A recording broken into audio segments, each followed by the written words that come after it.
मासिक पाळी असल्यास वडाची पूजा करू नये, त्याऐवजी मानसिक पूजा करावी किंवा घरातील इतर कोणी सून, नणंद किंवा मुलगी पूजा करू शकते. वडाचे झाड उपलब्ध नसल्यास वडाच्या झाडाचे चित्र किंवा वडाची फांदी वापरून पूजा करता येते.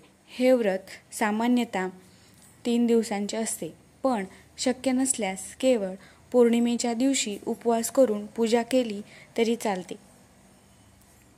पौर्णिमेचा उपवास संध्याकाळी कथा वाचन आणि पूजा झाल्यावर मीठ नसलेले भोजन करून सोडावा.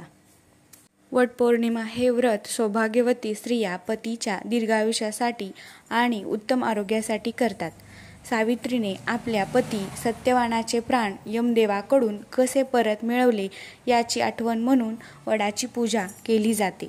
वडाच्या झाडामध्ये ब्रह्मा, विष्णू आणि महेश या देवतांचा वास असतो अशी श्रद्धा आहे.